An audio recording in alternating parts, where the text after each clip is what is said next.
In the small town of Willow's End, there was a legend everyone knew, but no one liked to talk about. It was said that once every few years, the scarecrow in Old Man Thorne's field came to life under the light of the full moon. Parents told the tale to scare their children from wandering too close to the old abandoned farm. But most dismissed it as just a story to keep the kids out of trouble. Until one Halloween night when Lucas discovered that some legends are all too real. Lucas was 16 and didn't believe in ghost stories or silly legends. When his friends dared him to spend the night in Thorne's field, where the supposedly cursed scarecrow stood watch, he laughed it off.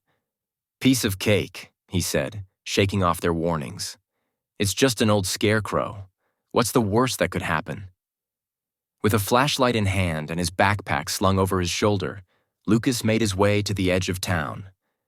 The wind howled through the trees, and dry leaves scattered across the ground like restless spirits.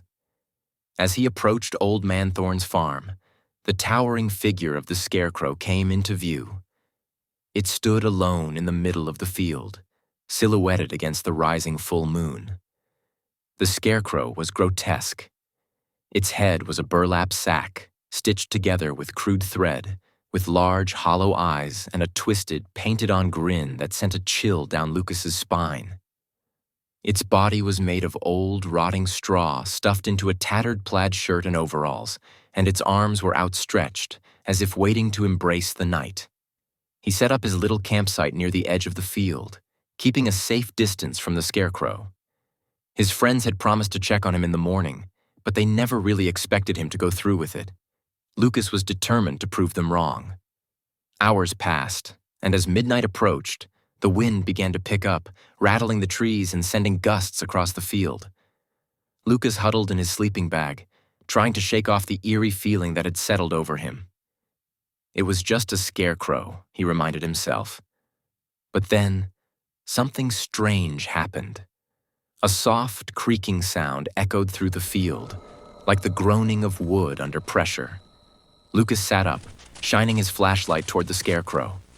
It stood still, just as it always had, its twisted grin leering in the moonlight. He exhaled, laughing at his own nerves. "Relax, it's just the wind." He settled back down, but a moment later, the creaking sound returned, louder this time. He flicked his light back to the scarecrow and froze. Its head had turned. The scarecrow's face, which had been staring straight ahead, was now angled toward him. The hollow eyes seemed to stare directly into his soul. Lucas's heart pounded in his chest as he scrambled out of his sleeping bag, the flashlight shaking in his hand. "That's not possible," he whispered to himself, backing away. His foot hit something behind him, and he stumbled, nearly dropping his flashlight. When he looked up again, the scarecrow had moved. It was closer. The once distant figure was now only a few yards away, its wooden post still rooted in the ground, but its body leaned unnaturally forward, as though it was trying to pull itself free. Lucas's breath quickened. This couldn't be real. It had to be a prank, something his friends set up to mess with him. But as he stood there, paralyzed by fear, he saw the scarecrow's fingers twitch. Suddenly, with a sickening crack, the scarecrow ripped itself free from the post. Straw spilled from its arms as it lurched forward, its crooked grin growing wider, almost alive. Lucas dropped his flashlight and ran, his legs moving faster than they ever had before. He darted through the field, his pulse thundering in his ears, the cold wind biting at his skin. Behind him, he heard the dry rustling of straw, the soft thud of footsteps chasing him. He dared to glance over his shoulder, and his heart nearly stopped. The scarecrow was coming after him. Its burlap head bobbed unnaturally as it moved, its lanky arms outstretched, reaching for him. The straw poking from its sleeves and pant legs rustled with every step, as if the creature was somehow powered by the wind itself. Its stitched grin seemed to stretch impossibly wide, and Lucas swore he could hear faint, raspy laughter carried on the breeze.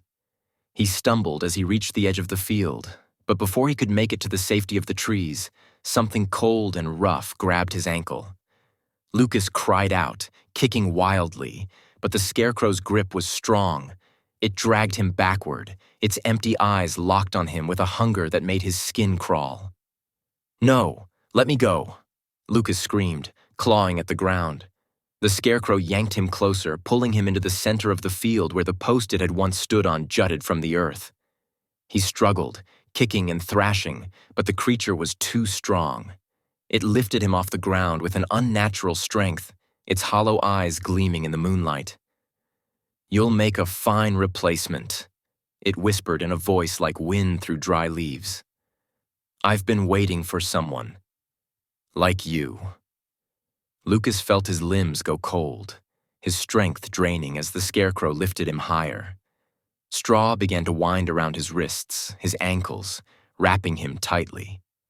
He could feel it burrowing into his skin, creeping up his arms and legs like roots taking hold. His screams were muffled by the howling wind as the straw coiled around his neck and chest, binding him to the wooden post. "No. Please." Lucas gasped, his voice barely a whisper now. The scarecrow stepped back, admiring its work. Lucas could feel his body stiffening, the straw overtaking him, creeping into his very bones. His skin hardened, his vision blurring as burlap threads began to weave over his face. The last thing he saw before everything went black was the scarecrow's twisted grin, leering down at him. As dawn broke over Willow's End the next morning, there was no sign of Lucas. His friends arrived at the field, expecting to find him laughing about how he had spent the night. But what they found instead was a new scarecrow standing in the center of the field. Its eyes were hollow, its grin twisted and painted on. But if you looked closely enough, you could still see the terror in its eyes. And sometimes, on a quiet night, when the wind howls just right, you can hear the faint sound of Lucas's voice, whispering for help.